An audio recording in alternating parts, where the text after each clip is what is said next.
Значи в пети клас се учи а, мита за сътворението според християните, според гърците.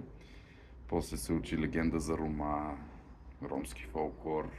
Учи се ятагана при Лени Месечината, учат се официални празници, национален празник. После в 8 клас се учи Библия подробно, Стар завет, Нов завет, 10 Божии заповеди, жертвата на Христос.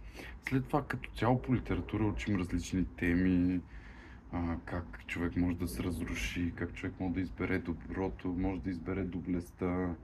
Отделно има етика и право, психология, философски цикъл, гражданско образование. Преди това в началния курс са учили човек и общество, човекът сред другите. Ма знаеш какво? Най-добре ще е да сложим още един предмет. Такова, защото те сега децата ги знаят всичките, 11 от 10 ги знаят, да добавим още един, всичко да ни е точно.